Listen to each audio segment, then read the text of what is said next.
Gahapon naman to, pero wa man ta nakita, karon naman ta nakita, so karon ta mo create og Happy Hearts Day. O kalibutan pa na siya, Valentine's Day. Kung wala kayo iya, Valentine Day. Matag pa nila. Manang usahay ma-pressure ang mga singles na mangita o love life. Kaya aron nga, hindi ka, February 14, dili ko nung mabalintong. Well, mga nagsay mga kalibutan nga panghuna-huna.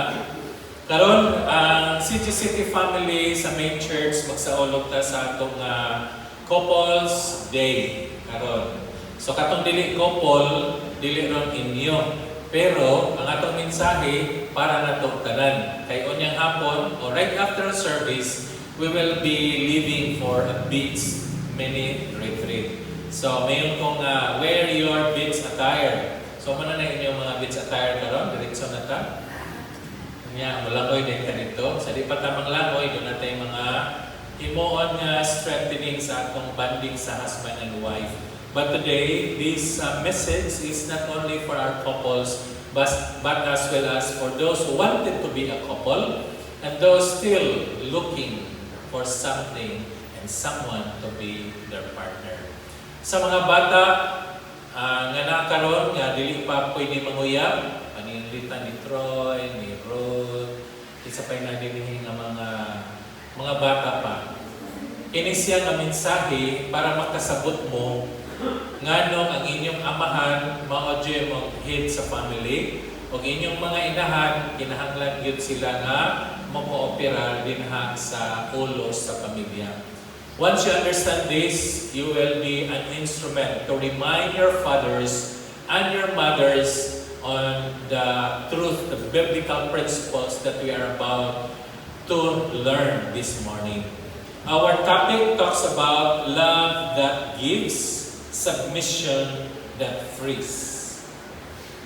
Ininduha ka pulong, mao ni siya nga ato nga isgutan. Apan before that, doon natin importante nga isgutan nga usa ka pulong to make our points, 3 points sermon this morning.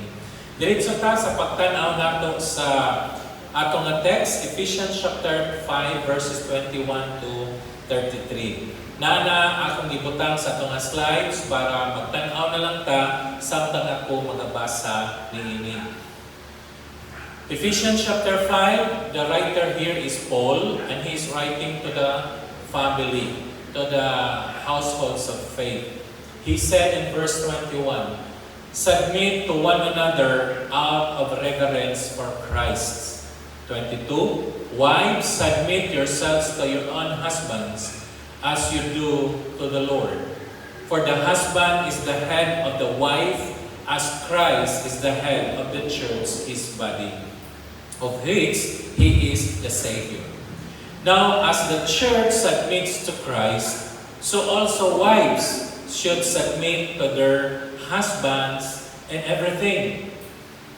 25, husbands, love your wives just as Christ loved the church and gave himself up for her to make her holy, cleansing her by the washing with water through the word, and to present herself or her to himself as a radiant church without stain or wrinkle or any other blemish, but holy and blameless. 28. In this same way, husbands ought to love their wives as their own bodies.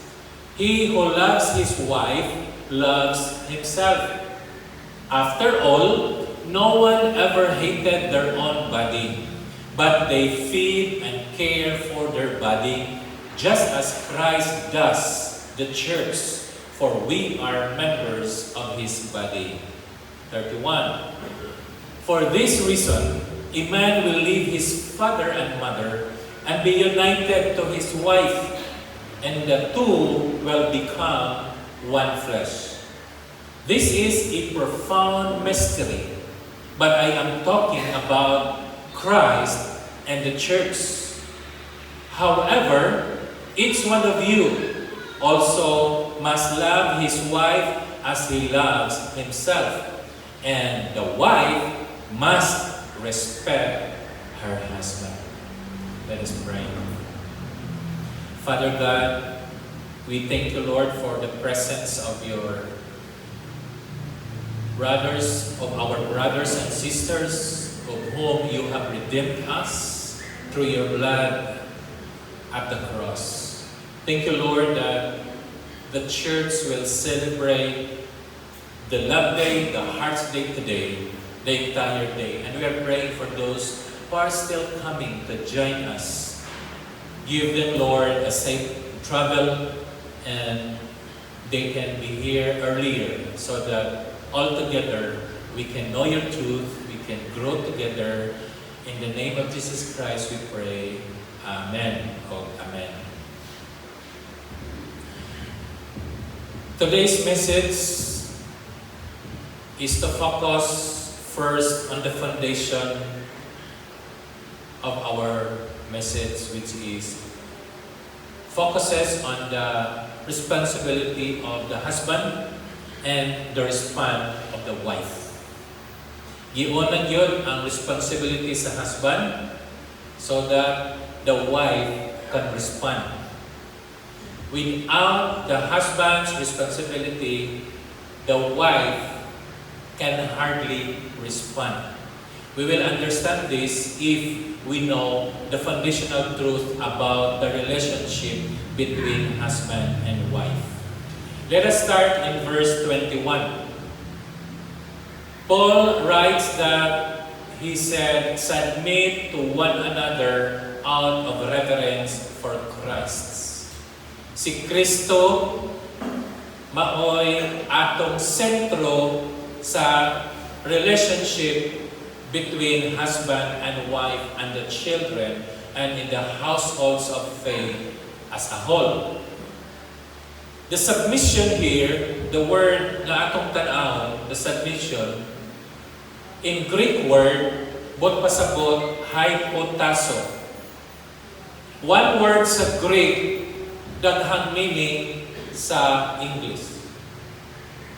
Hypotasso meaning to arrange oneself under. So pag yun niya submit, doon na siya submitan sa ibabaw. Siya nga mo submit, ari siya sa ubos. Iyan ang himuon ang pag-submit in a voluntary, willing response, and never a coercion. The word submit sa hypotasso, dako og lalom ni siya nga pulong na kinahanglan masabtan sa tanan, especially sa atong kalibutan karon na nag-promote of feminism, nag-promote of gender equality and equity, nag-promote that the man and woman is equal. In one hand, that is true. But in another hand, that is not true. Asa man gyud ka ana, true or false? True in the other hand, but in one hand, that is false. Why? I will explain that clearly. There is equality and equity between man and woman in the society as a whole. Muna nga, ang buhat sa babae, pwede buhaton sa lalaki. Ang buhat sa lalaki, pwede po buhaton sa babae. Ang position sa laki, pwede po position sa babae. Mauna ng Pilipinas, doon natin presidente nga laki, doon na po tayo presidente nga babae. Natin chairman nga laki, na po tayo chairman nga babae. So in the eyes of the community, in the society as a whole, we are all equal. Dili pwede nga miyanta nga, oy kini nga position pang laki ra gyud ni. You will be accountable to the laws of the Philippines. Kaya doon natin balaod na there is no discrimination. Be it man or woman applying for that position, if they are qualified, then they will be accepted. Pero kung naay atong position in applyan, o na maingon ang imong company, o'y panglalaki ra ni, di pwede pang babae. Pwede na to na siya Submitar ngadto sa Department of Labor. And that is a violation. So klaro na siya, bisan asa ta, bisan unsa atong kahimtang sa sosyedad, we are all equal. We have all the rights of men and the rights of women, the rights of children, pareha ta provided by the law. Special lang ang mga babae, kaya nandiyo gibutang dito nga violence against women and their children. VAUSI.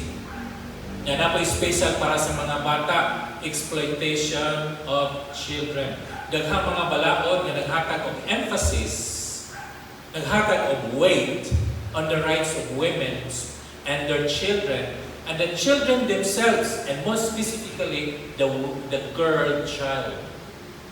So, kung imong tanaw ng balaod sa Pilipinas, equal ta na doon ta human rights, but because the women are the vulnerable sector in the society, na ay special na balaod to protect the women because of our tradition and culture, isip Pinoy, nga nas atong hunahuna, nga once nga maminyong ko, kining akong asawa, ako na'y magbuot, o wa na'y magbuot ni anak bisan kinsa. Ako na'y magbuot. Saan akong asawa, wala mo'y labot, kay ako ni butan. And that culture, kinahanglan na ito walaon, kay dili na na tinuod karon.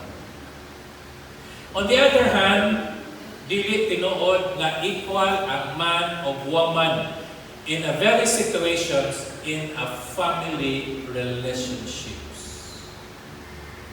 So kung maghisgo ta og couple, husband and wife, dili equal ang bana o asawa base sa pulong sa Ginoo. Kinsa may unang gibuhat sa Dios? Si Adan. Nang inusara si Adan, ang kanang mga kabuhatan, animals, birds in the air, and the mammals in the ground, partner sila. Pero si Adan, jamo. Mauna nga God caused him to sleep, and God gikuha niya ang one of the ribs sa lalaki, gihimo niya at iba. O iyang gihatag ni Adan. Nalipay na si Adan. Pagmiyan si Adan, mao ni ang bukog sa akong bukog, unod sa atong unod. Mao na nganingon si Pablo, no one can hate himself and herself. Nga naman, kung nahigugma ka sa imong asawa, kaya ba nimo bukbugon ang imong asawa? Ngayon ang Biblia, nga ang imong asawa o ikaw o sana. Kung nahigugma ka sa imong kagalingon, higugma po ka sa imong asawa. Kung nasuko sa kanang asawa, suko po ka sa imong kagalingon. This truth, dili masaktan sa kalibutan. Why? Because they don't have the foundational truth about the loving and submitting issue. Let's start. Si Pablo niyan siya, submission, the mutual submission should be under Christ. Before the man and the woman can submit themselves to one another, before the wife can submit to her husband, you need to understand that we are all under Christ. That's the foundational truth. If you do not understand that, then it's hard for you to submit to your own husband. It's hard for you to submit to your boss, to your supervisor, to your manager. Why? Because you do not understand the word foundational truth in submitting to Christ. So, ang matagusa nga Kristohanon musubmit ni Kristo. Kinsay olo sa iglesia? Si Kristo. Kinsang iglesia? Ikaw o ako.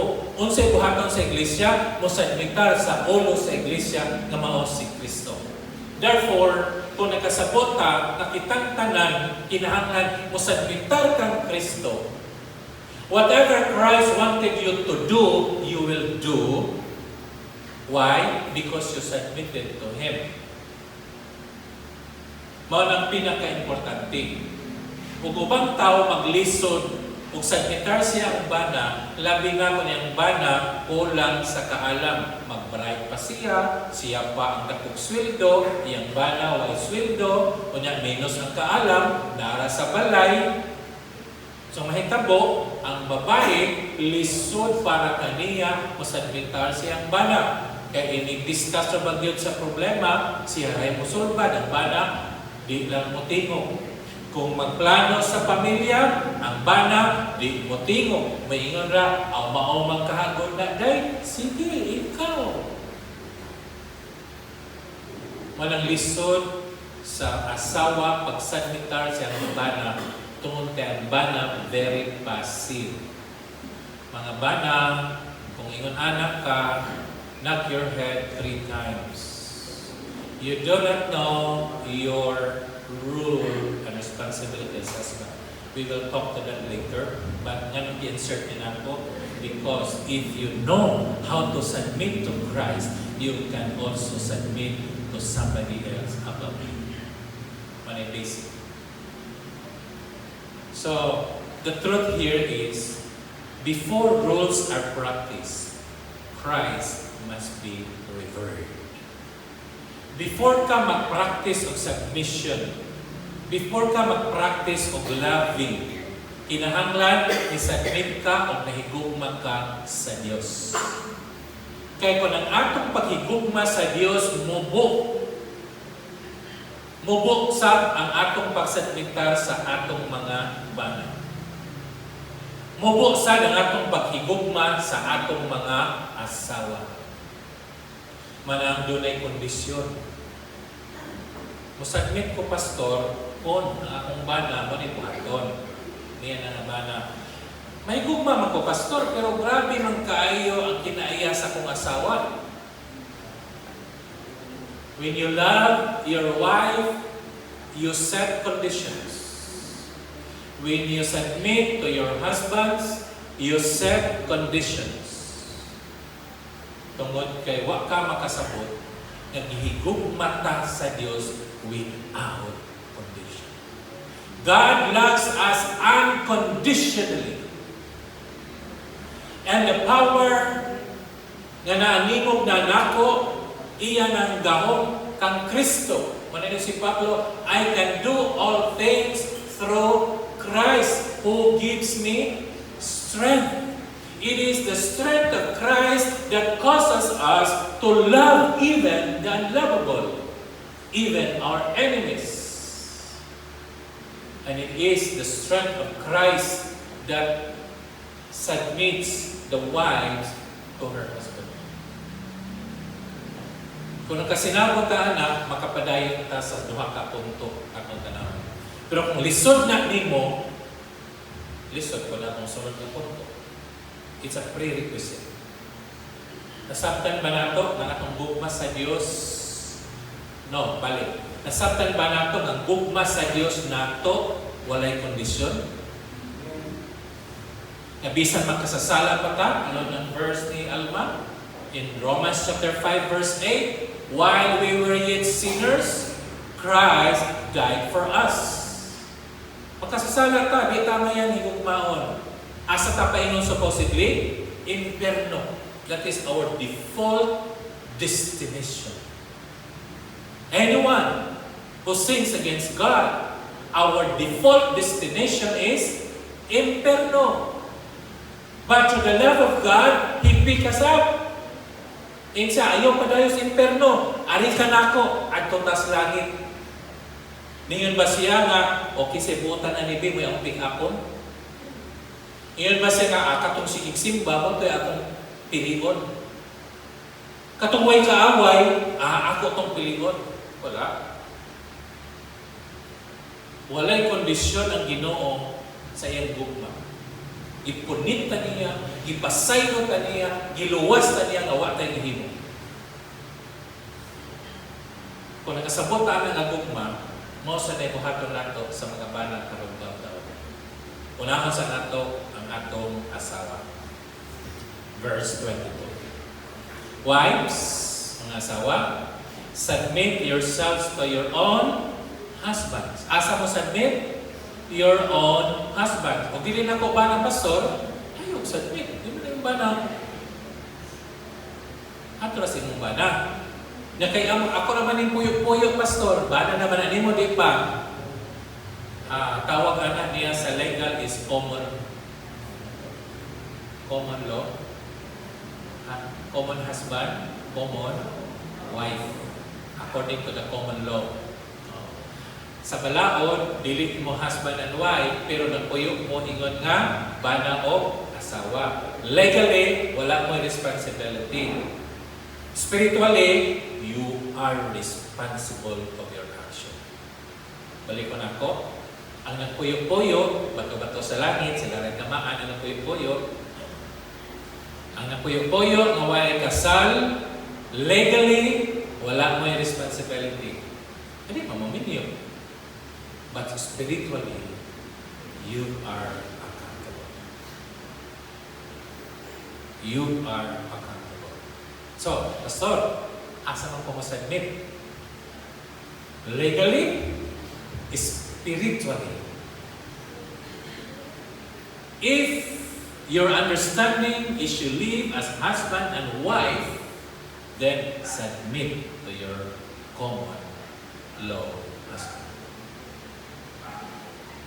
Nagpuyo man mo, ingon nga banang asawa. Nagbuhat man mo, ingon nga banang asawa. You need to submit to your husband. Unsay basis pag yun ni Pablo? Yan si Pablo. Wives, submit yourselves to your husband. What's the basis? As you submit, as you do to the Lord. Walang daghan ng mga martir, ng mga asawa. But pastor, ang akong pagdo sa Lord is, sa other terms ni sa other translation, as you submit to Christ. That means good, not evil. Because this is not, submission is not submission to all men. It is not a submission so that the man can abuse to you and sin will be committed. It is not a silence or a passivity. Sa pagpasabot niya na, musagmig lang ka nga tos imong bana, basta kanang gi-exalted sa imong bana is righteous. Manalitan, may nang bana, day, koyot ka, ikaw look out. Kaya ako'y manulis, ingna ko kung naib pulis. Pastor, ingon man ka na submit to your husband. Ingon man akong bana, makoyot ko niya, ako'y look out. Submit ko, pastor. Mga bypass operation sa mga polis, husband and wife, managuyab, nasakpan na, nag-ingon ni anak. Kay submit to your husband. I said no. If your husband ingon na buhaton ni and that is righteous, do it. But if it is not righteous, do not participate in that sin. So doon na tayong boundary. Kung sakto na ang hindi mo para sa Ginoo, I will do it. But if it is not, sorry, I am not bound to follow. Submission, it is by faith in Christ. Therefore, it is the response of the wives to submit to her husband because of his faith in Christ. So, klaro mga asawa, the truth here is submission is an act of worship and not loss of dignity. So, pastor, wala na ko'y dignity, wala na ko'y value, wala na ko'y hinungdan sa akong balay. Ang ako na lang banang kanan. Dili. So, may magpasabot niya na, kung isagmitar ka sa Ginoo, submitar ka sa imong bana. Kanya, pastor, kaya di man siya mutingog. These are all exceptions.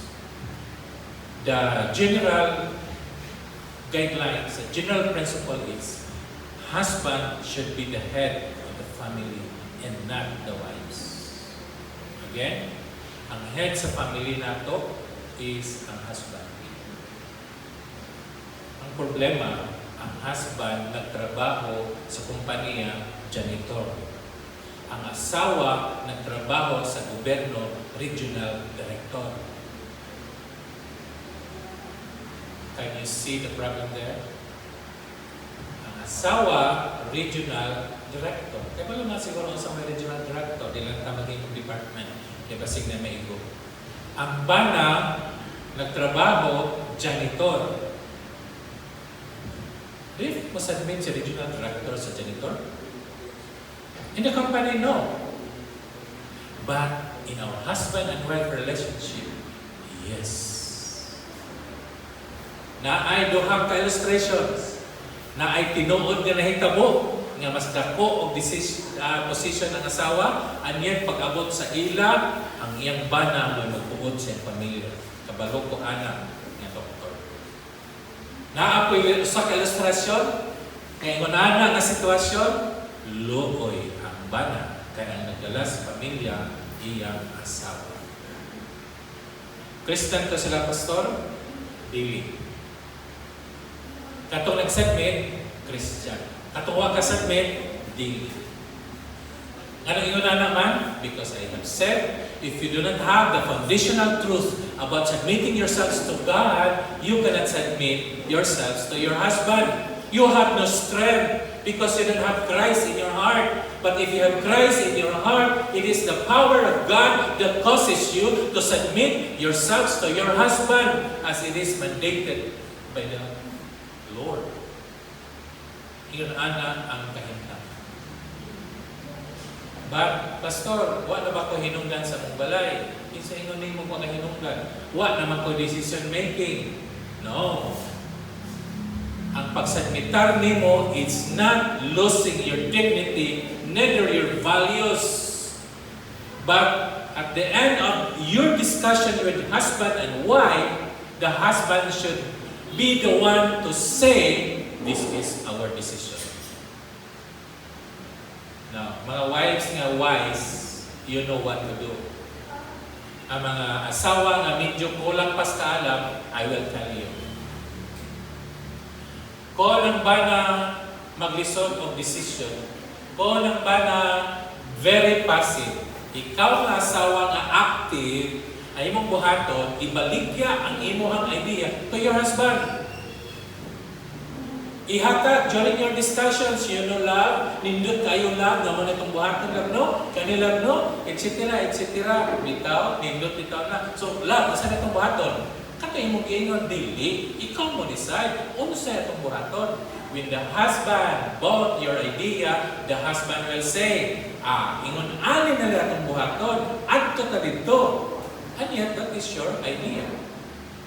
Pero ang bana na ingon, adto ta dito.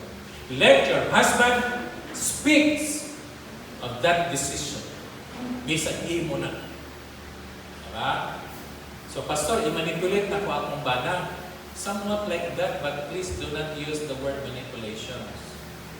This is a healthy discussions, husband and wife. Maglingkod mo, mag-istorya mo. Nya at the end, igna imong bana, unsay imong desisyon. Mayon ang bana, katong imo, no, dili. Dapat imo. Pag musulti na siya sa decision, maski imo ng decision, that is the decision of the head of the family. So wives, solay ko na ninyo sa mga passive na mga bana. Pinalang ko mga tanang kasi passive na bana, pero katong mga bana nga, di, ganahan o kubot. Pag musulti ang asawa, misag, sige, magkaha. Mga mga bana, di ganahan kubot. Buhay pa to si John Maternal, ingnon ka. Ilabay na yung asawa dito sa bintana. Di ba masadmit na nimo? Pastor John Maternal, in memory of John Maternal. Paano ba ito? Ang ito iyahan. Pero kanang mga asawa dito nga gahingo, di mo sadmit sa bana, ilabay na sa bintana, di ba ni kaugma? Paano na sa masadmit na. Hindi ba na pwede buhaton, yung pastor pag yun. Storya, gito na mo. Katawanan, storya, ilong dagat, bulok-bulok. Storya. So, ayaw ito buhata, kaya dito storya lang ito nagka. So, that would be a healthy discussions between husband and wife. Unyang hapon, mga istorya giniba ng asawa. Na may facilitate ninyo unyang hapon, hindi na ako. So, istorya lang. Huwag kasok kanay ha. Advance na information. Huwag kasok kanay. Dili may ubos o kinahanglan mo sulti sa Tinoo. Dili ako facilitator na exciting ang atong wato ng yan ato sa Pins. Ikaduha. Aritas mga bana, manang asawa. Ano na ba bana? Bana, ingon si Pablo, verse 25. Husband, love your wives just as Christ loved the church and gave Himself up for her. Mga bana, higugma inyong mga asawa. Kung sa'y pattern, kapag higugma sa bana sa asawa. Pattern ba na ni Pastor Gong o ni Ate Ninette? Pattern ba na sa imong silingan? Pattern ba na ni Sharon o ni ni Sharon? Sa Pangilinan? Isa pa'y pattern na to. Sa imang God, ang ato may nga ganahan, ko ninyo. Dito ito tagpaparihamin ninyo ba? Masa'y pattern sa gugma. Usahay mo pattern tag-tao, pattern tag-couple. But ingon si Pablo, ang atong i-pattern si Christ. Just as Christ loved the church. Kasi himo ni Christ, He gave Himself up for her. Kinsa naman her? The church. Nagpakamatay si Jesus dito sa cross para sa iglesia. So kung naapil ka sa kamatayon ni Jesus dito sa cross, ingon ana ang iyahang pag-demonstrate sa iyang gugma. Christ died for us. Before that, while we were yet sinners, Christ died for us.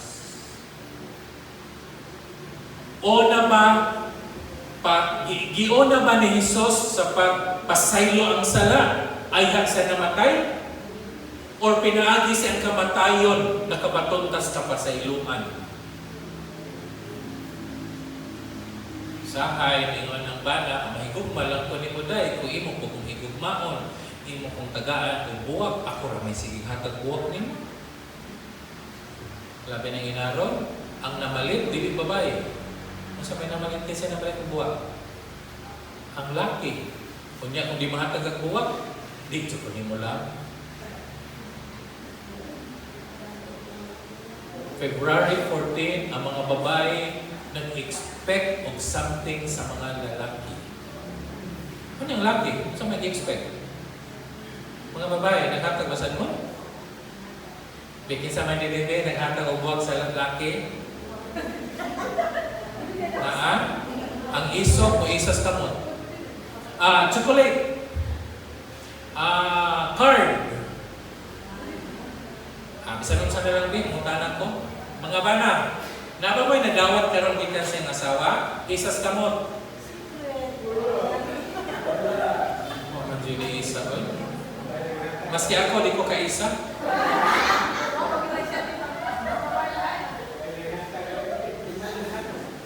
Kaya nga no, ang ako mo na para sa kalibutan na February 14, ang babae nagkulat og buwak. Ang laki nakadipo-dipo, bisag way kwarta, mamaylo kay ipalit lagi buwak. Na yung trabaho na gani kay Sabado, pero Bernes pa na. Mula kagad kay mahutan ko buwak. Ay, nako. Masaya itong pattern. Ihigugma ni Jesus ang iglesia, wanang nagpakamatay sa krus. Pag humagkamatay, iyak ang gireconcile. Diba? There is no condition. So, husband, tambok magniwang atong asawa, atong higugmaon. Humot man na sila o nanimahong anso, higugmaon. Nagkiang naman na siya o di nakakita, higugmaon. Maski ganit di nakadungang, higugmaon. Wag tayo choice. Husband, wag yung tayo choice. Arkansig yung daan ni Ron. Sige lang tag-higugma, sige lang tag-hatag. Na kita, way na ato. Pakiso lang ta, napadugon.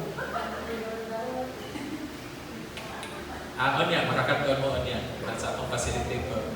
Marag iunhan man ako sa day maani. Sige. So, ang paghigugma na ito ba na base sa higugma sa Diyos na ito? Kung unsa kalalong atong higugma sa Diyos, mao sa ni kalalong sa atong asawa. Mao na nga sa Christian couple, walay divorce. Walay annulment. Walay separation. Balik ko na ako.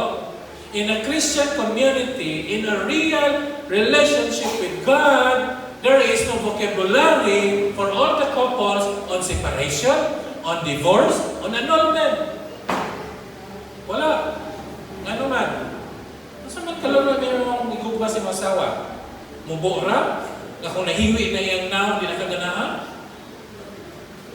Imo na isang buwagan?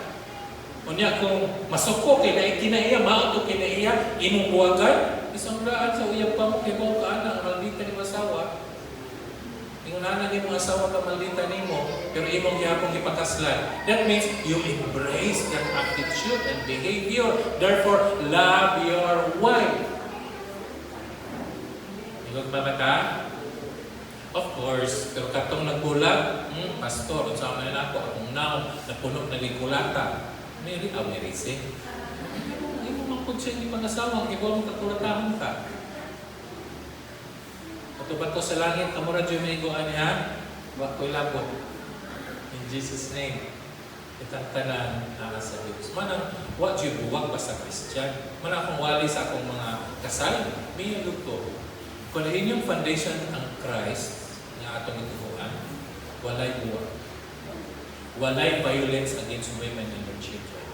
In a Christian world, wala yun na ang vocabulary. Tuang na sa gawas. Kung doon natin house bill karon na na-approve na sa house, mudagan na nga ito sa Senate para another bill para ma-approve na ang divorce law.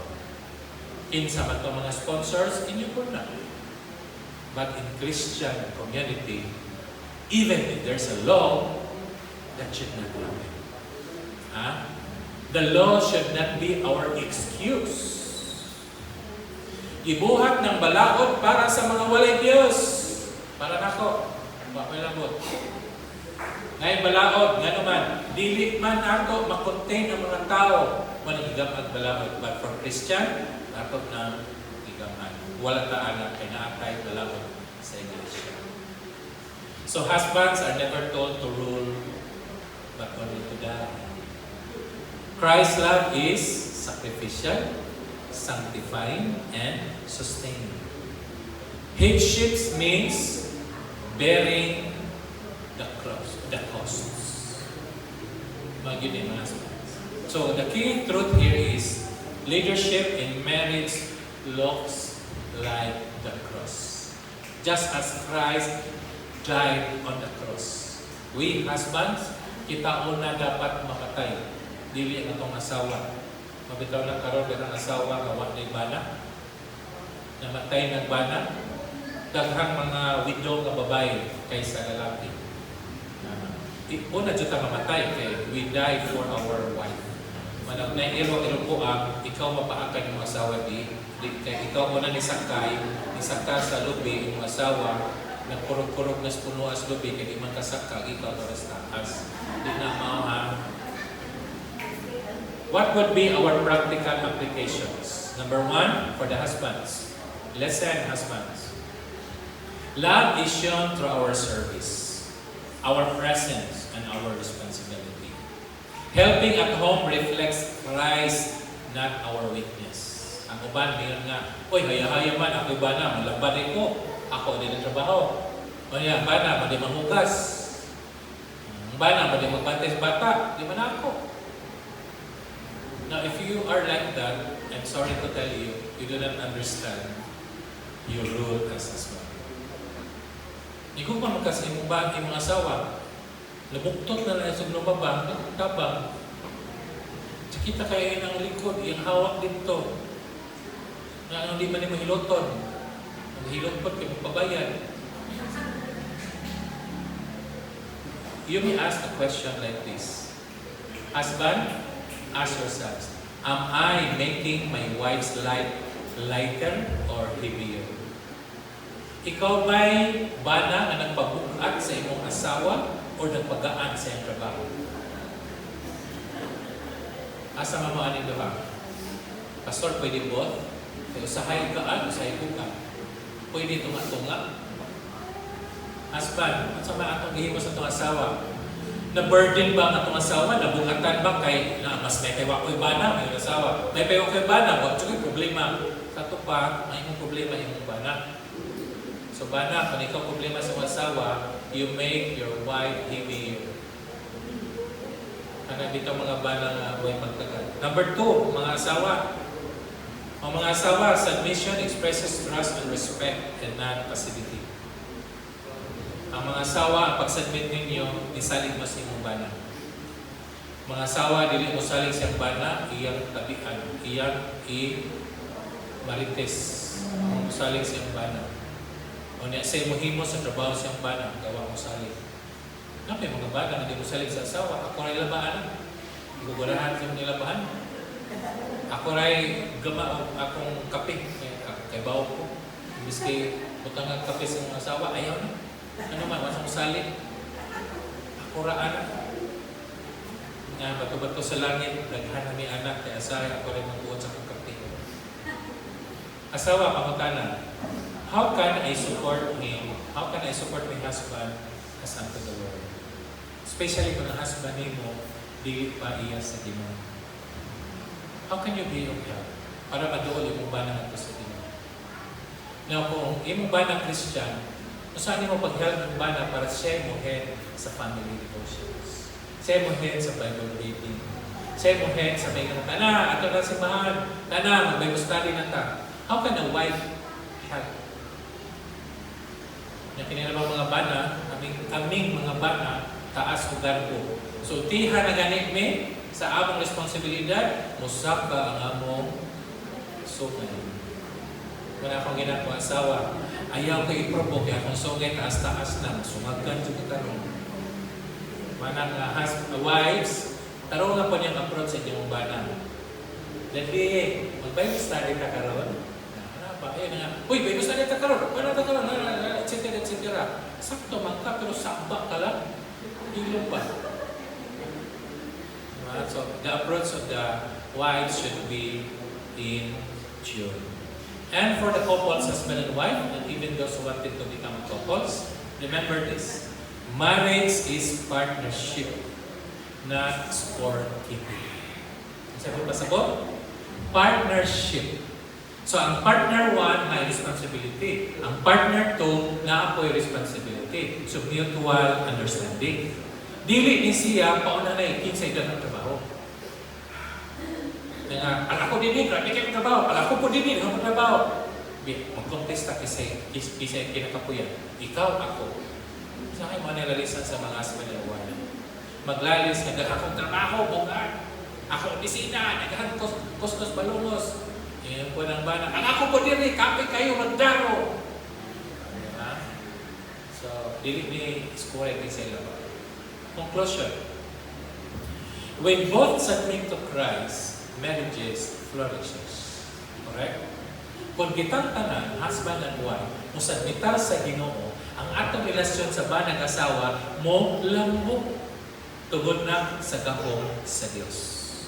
Second, when Christ is the central of this partnership, love becomes sacrificial.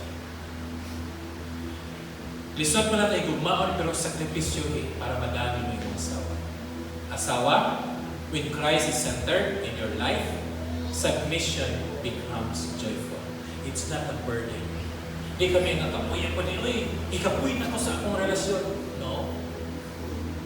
Christ will give you the strength to submit yourself to your husband. Ayaw ka ko. Ayaw yung nga bugat na ako akong asawa. Bugat na ako akong bana. Dili.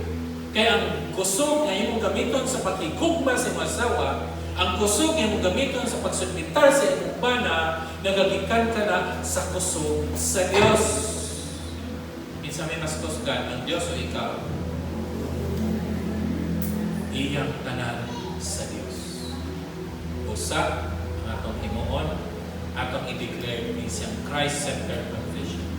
In Christ, I am empowered to love and serve my spouse for God's glory. Alis na nato ng word spouse. Kung laki ka karon, ingna. Serve my wife.